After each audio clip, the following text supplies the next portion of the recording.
Hello दोस्तों, आज हम बात करेंगे व्हाट इज़ अपॉस्ट्रोफी। अपॉस्ट्रोफी एक फिगर ऑफ स्पीच है।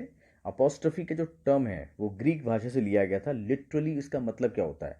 Turning away. होता क्या था कि एंशियंट ग्रीक में जब कोई एक्टर स्टेज पर परफॉर्म किया करता था अपॉस्ट्रोफी को, तो तब वो सीन से हटकर किसी एब्सेंट व्यक्ति को, एब्सेंट एंटिटी को वो एड्रेस करके बोलता था।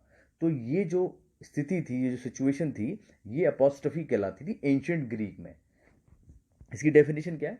Speaker directly addresses someone or something that is not present और can not respond in reality. मतलब स्पीकर जिसको भी एड्रेस कर रहा है वो प्रेजेंट नहीं है और ना ही वो रिस्पॉन्ड कर सकता है वास्तविकता में।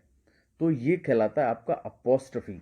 इसके अंदर हमेशा जब भी कभी स्पीकर एड्रेस करता है तो हमेशा सेकंड पर्सन को एड्रेस करता है, मतलब यू को एड्रेस करता है। अगर ग्रामर में हम देखें तो सेकंड पर्सन मतलब यू और फर्स्ट पर्सन मतलब आई और वी। एड्रेस कौन कौन हो सकते हैं? स्पीकर एड्रेस किस किस को कर सकता है? एब्सेंट पर्सन को जो वहाँ है नहीं, डेड पर्सन को जो दुनिया में ही नहीं है, इमेजिनरी पर्सन जो वास्तविकता में है ही नहीं, और इनएनिमेट ऑब्जेक्ट मतलब कोई भी ऐसी वस्तु जो हम देखते हैं अपने आसपास, और एब्स्ट्रैक्ट आइडिया जैसे कि लव और जैसे कि हेट, जैसे कि आपका प्रेम या आपका फेट, दुर्भाग्य या भाग्य, और बीइंग मतलब सुपर नेचुरल बीइंग मतलब गॉड। इनको स्पीकर एड्रेस कर सकता है। ध्यान रखें, ये अपॉस्ट्रफी फिगर ऑफ स्पीच है, ना कि ये ग्रामर का पंक्चुएशन मार्क जो अपॉस्ट्रफी दिखाई दे रहा है ये वो नहीं है। जैसे Ram's book RAM apostrophe S, ये अपॉस्ट्रफी S वाला नहीं है, ये आपका फिगर ऑफ स्पीच है। ये अपॉस्ट्रफी का इस्तेमाल आप पोइट्री में कर सकते हैं, प्लेस में करते हैं, प्रोज में करते हैं। एग्जाम्पल देखेंगे इसमें। O Romeo Romeo wherefore art thou Romeo, ये जूलियट बोल रही है रोमियो एंड जूलियट के अंदर। एक्चुअली अपॉस्ट्रफी जो है एक तरह से एक्सक्लेमेशन का भी इस्तेमाल किया जाता है कई बार। जनरली एक्सक्लेमेशन ओ का इस्तेमाल किया जाता है अपॉस्ट्रफी के अंदर। O captain, my captain our fearful trip is done. तो देख सकते हैं ओ, तो ये जो है exclamatory O, exclamation mark captain के बाद आया, तो ये आपका एक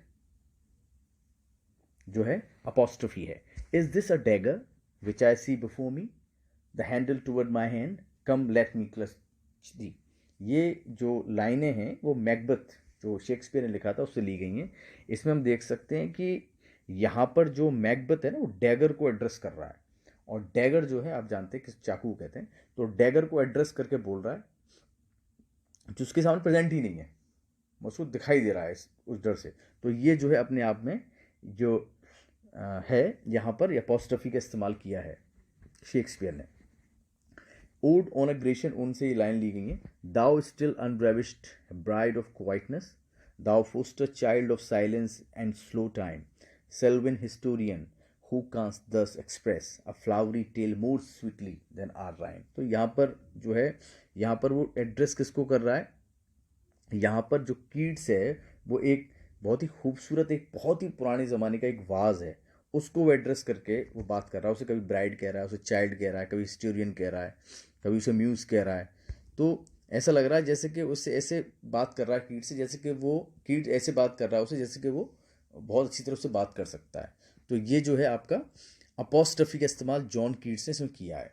जॉन डन की पोएम है डेथ बी नॉट प्राउड, ये पोएम है, और इसमें अपने आप में जो जो एक ये लाइन है, सेंटेंस जो है, ये अपने आप में एक अपॉस्ट्रफी है, क्योंकि जॉन डन डेथ से ऐसे बात कर रहा है जैसे वो सामने ही उसके खड़ी हो। तो ये आपस में इसमें इसमें उसने अपॉस्ट्रफी का इस्तेमाल किया है। तो ये था आपका अपॉस्ट्रफी। Thank you.